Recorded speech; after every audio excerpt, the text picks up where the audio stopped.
Hello बच्चों, कैसे हैं आप लोग। और मैं हूं नीलम। मैं रोज की तरह आपके लिए फिर से ले आ गई हूं द हिंदू और इन स्कूल और आपका अपने channel study for the better future में बहुत बहुत स्वागत है।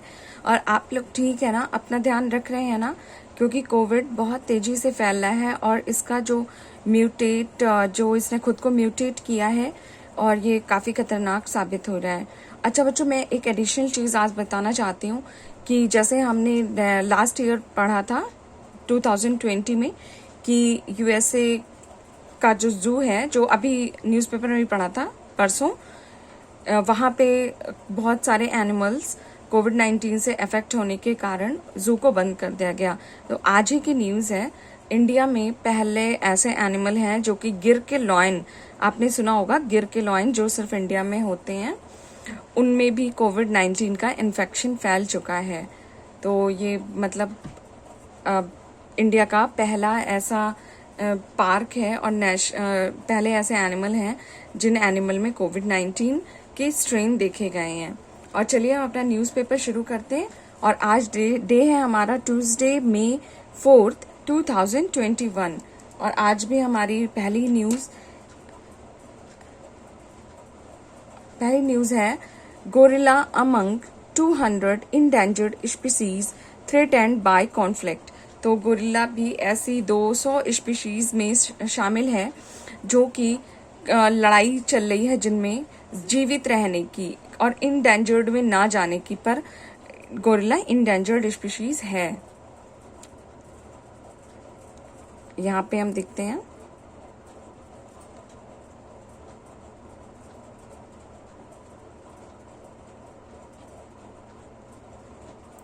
ये जिनेवा से न्यूज़ है। यहाँ पे लिखा है, civil unrest and military exercise pose heightened risk to more than 200 threatened species including elephant population and the critically endangered eastern gorilla conservation warned Wednesday। यहाँ पे ये आज का जो आर्टिकल है ये बेस्ड है, आपने ये लाइन पढ़ी कि civil unrest and military exercises, इन मिलिट्री एक्सरसाइजेस के कारण जो हमारी एनिमल जो आबादी है, चाहे हाथी हो चाहे गोरिल्ला हो, इस तरह की 200 आबादियां, 200 स्पीशीज अभी खतरे का सामना कर रही हैं और वो ऑलरेडी इंडेंजर्ड हो चुकी हैं।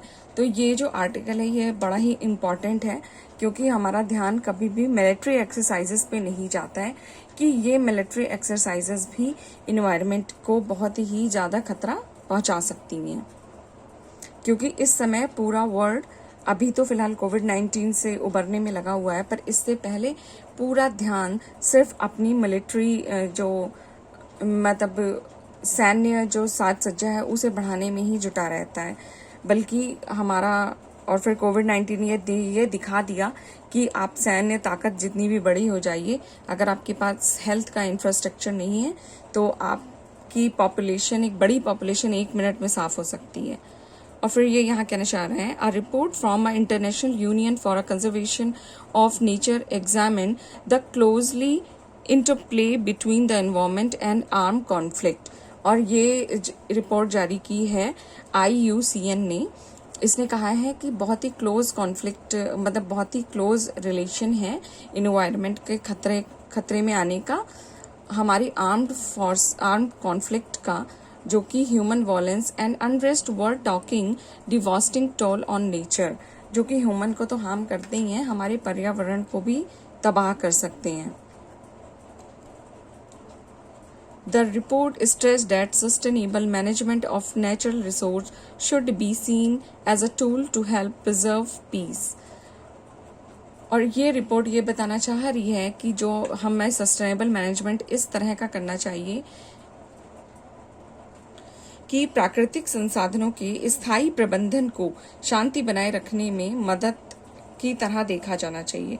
और IUCN के महानिदेशक ब्रूनो एल बोरो ने भी कहा है कि प्रकृति की गिरावट से संघर्ष की संभावना ज्यादा बढ़ जाती है, जबकि युद्ध न केवल विनाशकारी होते हैं बल्कि प्रकृति को भी विनाश कर देते हैं।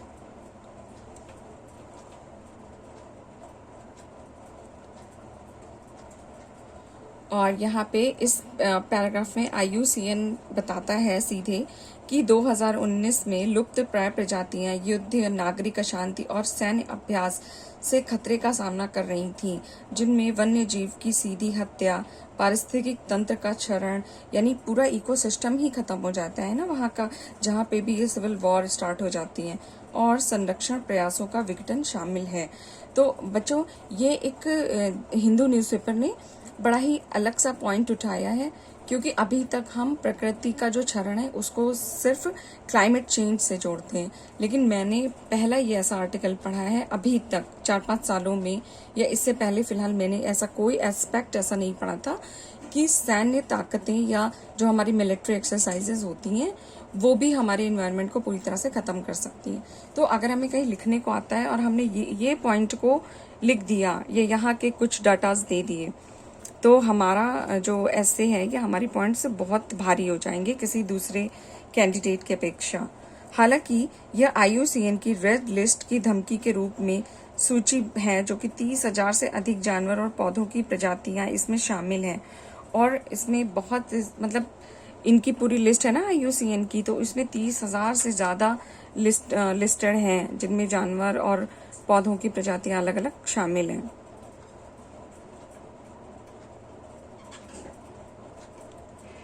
Challenge preventing conflict. तो यहाँ पे चैलेंज क्या क्या है, तो ये चैलेंजेस भी हैं कि अगर हमें इसे ठीक करना है तो हमारे सामने कैसे चैलेंजेस हमें फेस करने पड़ेंगे।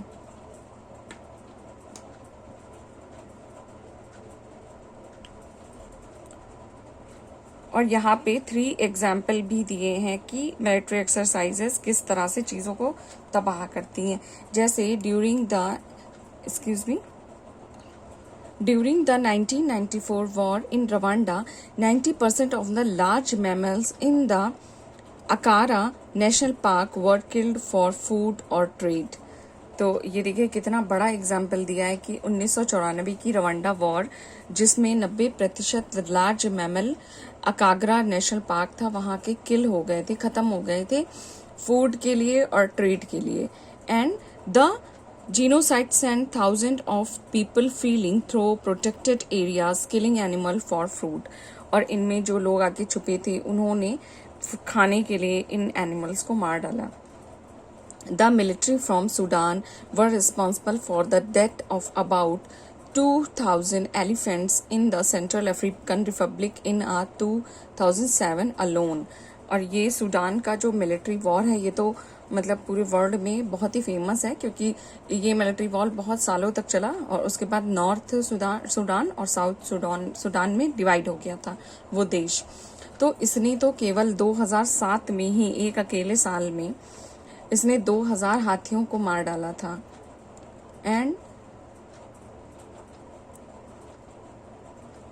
The Vietnam war accelerated the slide into extinct of the Javan rhinos as the White Kong shoot them so supplement a merged diet. तो जो वियतनाम वॉर थी इसमें जो राइनो है, ये 1 हॉर्न राइनो होता है, ये जो बना हुआ है जिसका चित्र दिया है यहाँ पे, ये गाइज ऐसा मतलब माना जाता है कि इसकी जो सींग होती है, हॉर्न होता है, इससे बहुत तरह की मेडिसिन बनती है और मोस्टली ताकत के लिए मेडिसिन बनती है। तो इसका शिकार इसलिए बहुत ज़्यादा किया जाता है। और इस राइनो की जो हॉर्न है वो आप तब तक नहीं पा सकते जब तक आप इसे मार ना दें, वरना इसकी हॉर्न आप ऐसे काट ही नहीं सकते हैं, इसलिए इसका शिकार होता है। और वियतनाम में अकेले इस राइनोस को इतना ज़्यादा मार डाला गया। तो बच्चों, ये यहाँ पे विद एग्जाम्पल आपको किसी भी टॉपिक के बारे में दिया जाता है, या ये नहीं कि सिर्फ ये दे दिया हो कि हाँ मिलिट्री एक्सरसाइज से नुकसान होते हैं, पर आपको विद प्रूफ दिया गया है एग्जाम्पल। और फिर यहाँ पे दिया है how degradation of nature increases risk of conflict. तो किस तरह से नेचर का भी डिग्रेडेशन होता है यहाँ पे दिया गया है।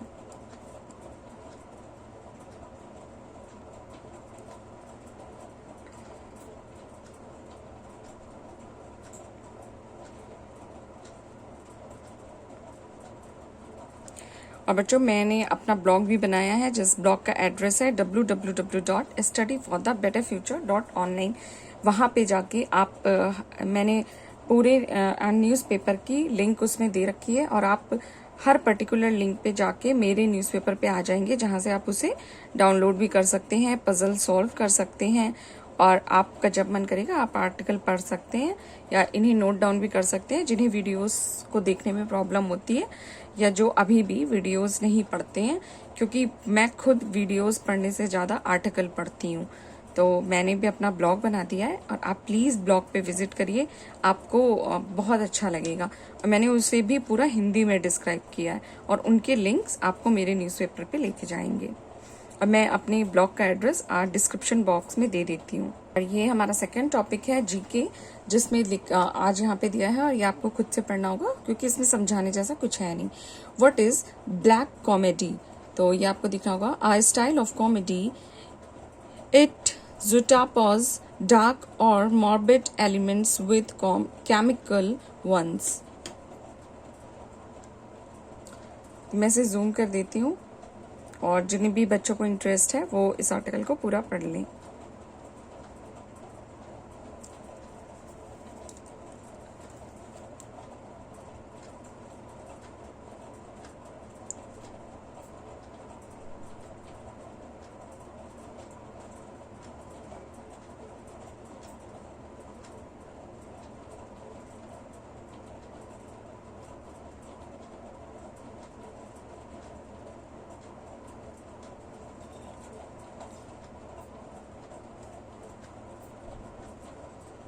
और ये है फर्स्ट पेज की स्पोर्ट्स न्यूज़।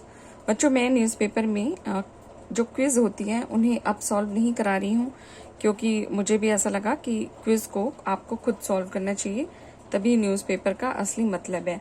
और जो भी आर्टिकल समझाने लायक होते हैं उन्हें मैं हिंदी में पूरा डिस्क्राइब कर देती हूँ। तो न्यूज़पेपर आप पूरा अच्छे से करिए, क्विज़ खुद से सॉल्व करिए, क्योंकि तभी वो आपको समझ में आएंगी।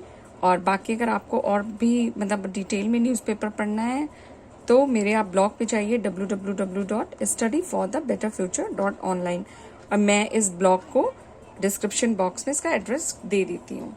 और ये है आज का नंबर गेम, और ये है आज का the Hindu word of the day. और आज का वर्ड ऑफ द डे है टेराकोटा। टेराकोटा एक तरह की आर्ट होती है जो कि क्ले से बनाई जाती है। क्ले जो हमारी सॉफ्ट वाली मिट्टी होती है उससे बनती है, और इसमें पुराने ज़माने में जैसे घोड़े, हाथी या इंसान मतलब टॉय बनाते थे लोग, क्ले के टॉय बनाते थे। तो टेराकोटा है। This noun refers to a type of fired clay, और इसे फायर्ड क्ले इसलिए कहते हैं क्योंकि ये रेड कलर की होती थी। उस क्ले से कोई भी चीज़ बनाने के बाद उसको वो आग में पका लेते थे, जिससे वो रेड कलर की हो जाती थी। And typically of a brownish red colour and unglazed, use as an ornamental building materials and it modelling. जो आजकल क्ले मिल रही है ना एकदम सॉफ्ट सॉफ्ट सी, तो वो तो खैर आर्टिफिशियल क्ले है, और टेराकोटा उसी मतलब उसकी होती थी।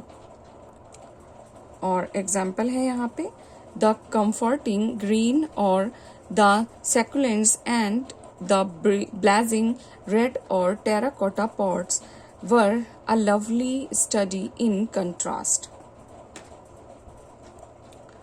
और इसके बाद हम चलते हैं, ये स्पेस ओडिसी है आज की। स्पेस ओडिसी में यहाँ पे स्पेस से जुड़े हुए कुछ सवाल दिए होते हैं, और इनको आप यहाँ पे पॉइंट्स को रीड करिए। आंसर्स यहाँ पे होते हैं, जब आप सॉल्व करिएगा तो आंसर्स को हाइड कर दीजिएगा।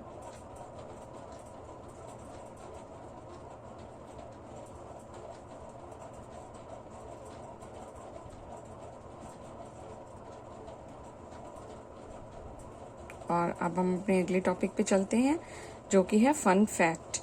तो फन फैक्ट में है आज का पहला topic, making oxygen in Mars.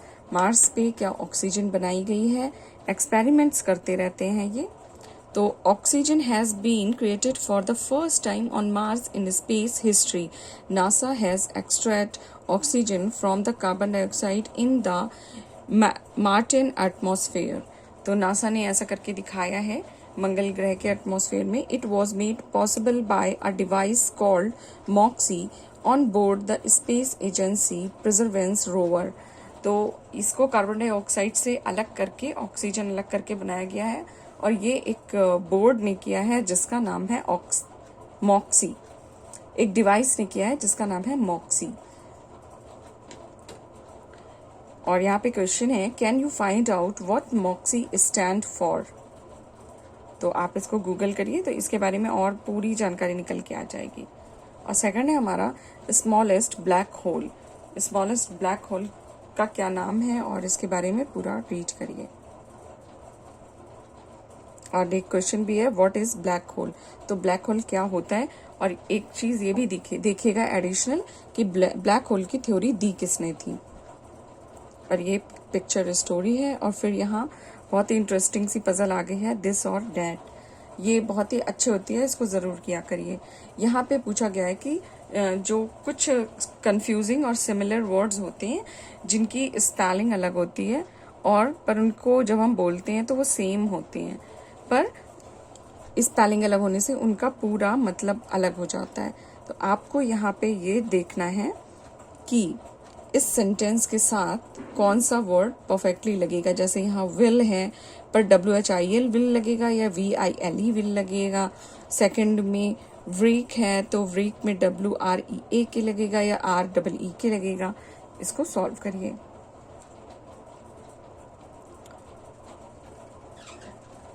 और ये इसके नीचे आंसर्स भी दिए हुए हैं।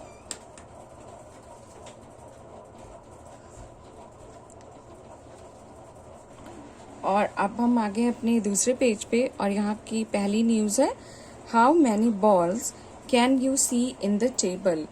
तो इससे आपको ये भी पता चल जाएगा कि ये वाला जो गेम होता है इसमें कितनी बॉल्स यूज़ करी जाती हैं।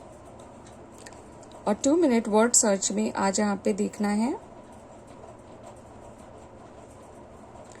आज यहाँ पे ये पजल है, this easy search is on some of the longest river in the world, spot 6 in the given below। तो आपको हर कॉन्टिनेंट से एक लॉन्गेस्ट रिवर उठा लेनी है और उसका नाम इस ग्रिड में ढूंढना है।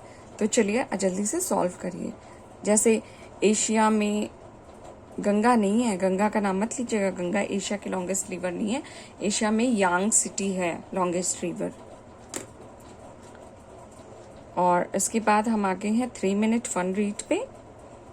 और आज 3 मिनट फन रीड में हमारा जो टॉपिक बेस्ड है वो सम क्रिएचर्स पे बेस्ड है, यानी कुछ जीव जंतुओं पे बेस्ड है। देखिए जो भी एक्टिविटी वाला पेज है वो आपको खुद से करना होगा भाई, तभी आपको पेपर की असली जीस्ट पता चलेगी कि ये पेपर है कितना अच्छा। और यहाँ पे ये जो 2 क्वेश्चंस दिए होते हैं बहुत ही अच्छे इंपॉर्टेंट होते हैं, इनसे नॉलेज ही बढ़ती है। और अब हम आ गए हैं अपने अनस्क्रैम्बल इन अ मिनट पे। और आज जब हम इन अल्फाबेट्स को अरेंज करेंगे तो हमारी स्पेलिंग बनेगी ल्यूमिनस। ल्यूमिनस की स्पेलिंग होगी LUMINOUS। ल्यूमिनस का मतलब होता है कुछ प्रकाशमान चीज, यानी जिससे प्रकाश निकल रहा हो। और मीनिंग है यहाँ गिवन ऑफ लाइट, ब्राइट और शाइनिंग। और अब हम आ गए अपने मोस्ट इम्पॉर्टेंट टॉपिक पे जो कि है 2 मिनट कॉम्प्रिहेंशन द हिंदू का। ये गाइस बिल्कुल भी टफ नहीं होता है, बस आप इसको करने की आदत डालिए। आपको पैराग्राफ रीड करना है और उसके बाद इसमें नीचे 2 क्वेश्चंस दिए होते हैं, उनको सॉल्व करना है। और अगर आपको वीडियोस में पढ़ने में कोई भी प्रॉब्लम होती है तो आप मेरे ब्लॉग पे जाइए और इसको पढ़िए। वहाँ पे इसका लिंक दिया हुआ है, आप सीधे मेरे न्यूज़पेपर पे आ जाएंगे, वहाँ इत्मीनान से बैठ के पढ़िए। और मैं कठिन शब्दों को विकैबलरी के वीडियोस भी में डाल के दे देती हूँ आपको, आप वहाँ से इसके कठिन शब्दों को ले सकते हैं। और मेरा ब्लॉग का एड्रेस है www.studyforthebetterfuture.online।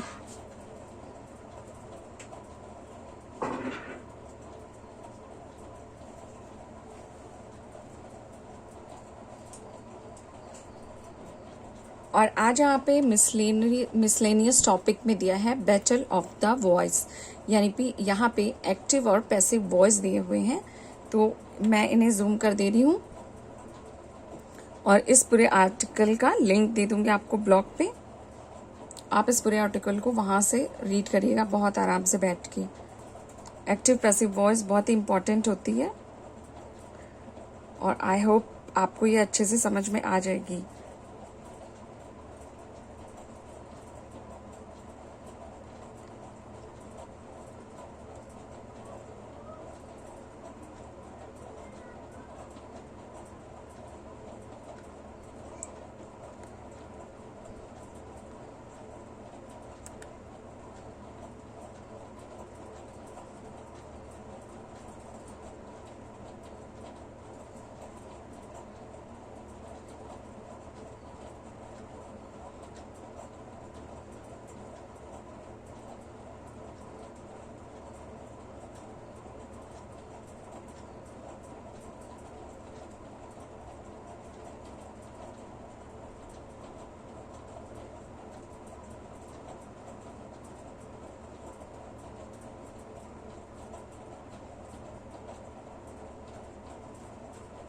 और ये यहाँ पे एक्टिविटी दी हुई है।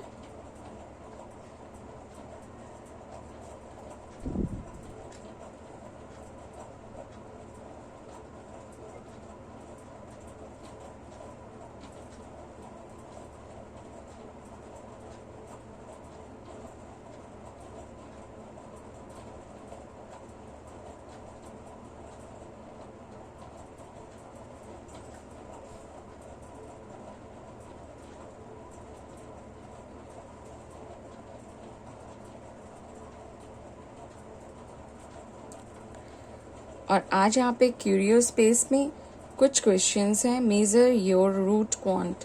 यहाँ पे बहुत रूट्स भी हमारे कई टाइप की होती हैं, तो आज यहाँ पे रूट से रिलेटेड क्वेश्चंस दिए हुए हैं।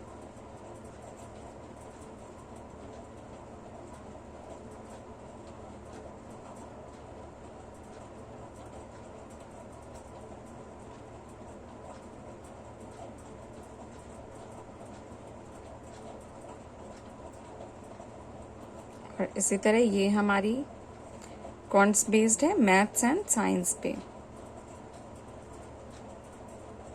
मेजर मीटर क्वांट्स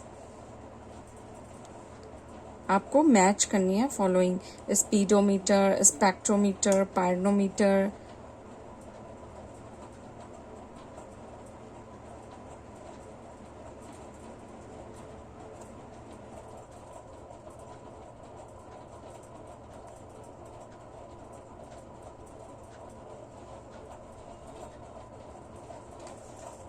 और अब हम आ गए हैं अपने नेक्स्ट पेज में, जो कि है विकिपीडिया अ डेली सर्च।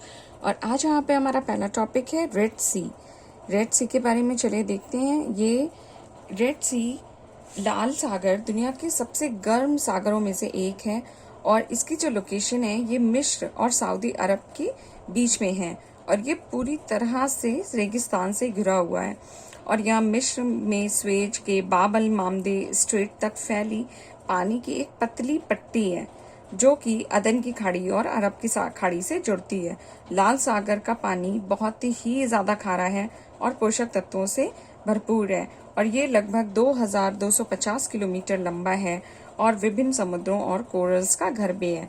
और ये दुनिया के सबसे उत्तरी उष्णकटिबंधीय समुद्र है और इसे यहाँ पे स्वेज नहर के माध्यम से भूमध्य सागर से जुड़ता है और यह नहर अफ्रीका के चारों ओर जाने के बिना यूरोप से हिंद महासागरों को एक शॉर्टकट रास्ता प्रदान करती है और इसीलिए ये मैक्सिको की खाड़ी के साथ दुनिया का एक महत्वपूर्ण जल मार्ग भी है। और अब देखते हैं हम gulf of Mexico. Gulf of Mexico की जो लोकेशन है ये हमारी नॉर्थ जो अमेरिका वाला कॉन्टिनेंट है वहां पे है। तो गल्फ ऑफ मैक्सिको के बारे में ये दिया हुआ है कि मैक्सिको की खाड़ी पृथ्वी पर सबसे बड़े और सबसे पुराने जल निकायों में से एक है और ये 1.6 मिलियन वर्ग किलोमीटर में फैली हुई है। लगभग 300 मिलियन वर्ष पहले ट्राइसिक काल में बनी हुई थी और यह उत्तरी अमेरिका महाद्वीप के दक्षिण पूर्वी हिस्से के पास है और ये आंशिक रूप से फ्लोरिडा स्ट्रेट के द्वारा अटलांटिक महासागर से जुड़ी हुई है।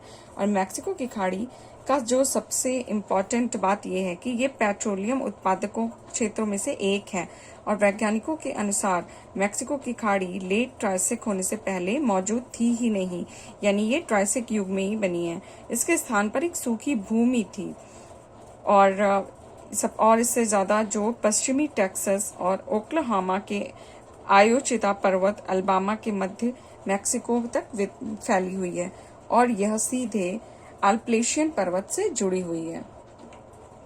और एल्पलेशियन माउंटेन के बारे में देखते हैं। एल्पलेशियन माउंटेन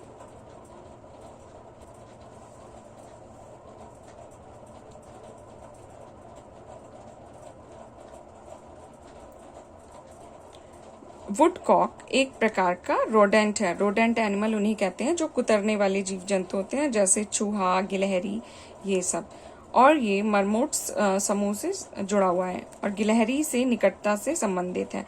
वुडकॉक को आमतौर पर ग्राउंड हॉक के रूप में भी जाना जाता है और ये पूरे उत्तरी अमेरिका में पाए जाते हैं और ये जानवर गहरे सुरंग बनाकर जमीन में रहते हैं और यहाँ तक कि उनके पास अलग अलग मतलब टॉयलेट रूम होते हैं। ये इस तरह से अपना कुछ सुरंग बनाते हैं, काफ़ी समझदार होते हैं और सर्दियाँ आने पर हाइबरनेट करते हैं। मैंने आपको बताया था हाइबरनेशन वही एनिमल करते हैं जो कोल्ड ब्लड एनिमल होते हैं, यानी ये अपनी जो बॉडी में जो इनका मेटाबॉलिज्म रेट है ये उसको बिल्कुल ही धीमे कर देते हैं और ये सो जाते हैं, 6-6 महीने के लिए सो जाते हैं और अपनी जो बॉडी का फैट है उसको यूज़ करके जिंदा रहते हैं।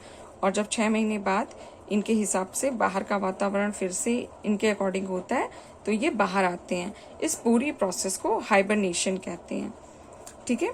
और जब सर्दियाँ या वसंत आता है, मतलब जब सर्दियों के बाद वसंत आता है तो ये बाहर निकलते हैं। और अमेरिका में 2 फरवरी को ग्राउंड हॉक दिवस के रूप में मनाया जाता है।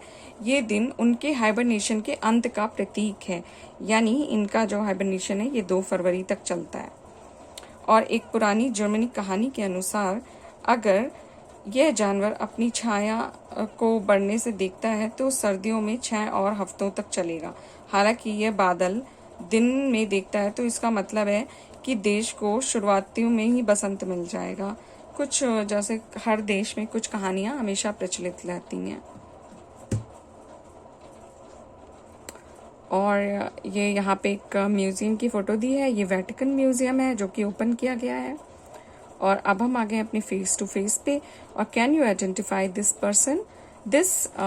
इसका क्लू दिए हुए हैं। This 7 times world champion won the Portuguese grand prix of मरग्रेड्स ऑन संडे। तो इनको आप गूगल पे सर्च करिए और बताइए कि ये कौन है। और जो हमारे इससे पहले यानी कल की क्विज थी 3 मई वाली, उसका आंसर है पृथ्वी शॉ। और ये हमारी सुडको।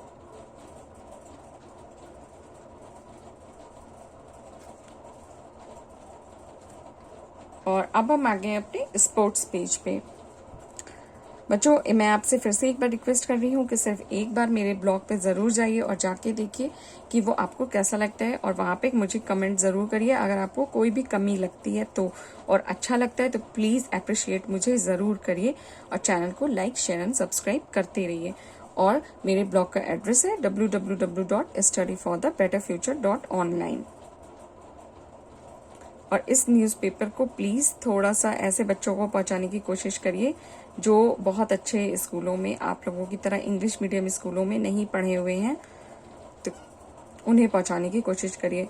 गाइज, मैं खुद भी एक मतलब गवर्नमेंट स्कूल से पढ़ी हुई हूँ, तो मुझे पता है गवर्नमेंट स्कूल में किस तरह से पढ़ाई होती है। हमें ये सब कुछ पता ही नहीं होता था, कभी नहीं पता होता था। तो और बहुत ऑकवर्ड लगता था जब हम ऐसे किसी भी मेजॉरिटी में बैठते थे जहाँ पे बहुत अच्छे अच्छे स्कूलों के बच्चे होते थे। तो प्लीज़ इन न्यूज़पेपर की ज़रूरत उन बच्चों को बहुत ज़्यादा है। तो please like, share and subscribe करते रहिए। और फिर मैं कल आपके लिए एक न्यूज़पेपर लेके आती हूँ। और तब तक अपने घरों में रहिए और कोविड से बच के रहिए। Thank you, take care.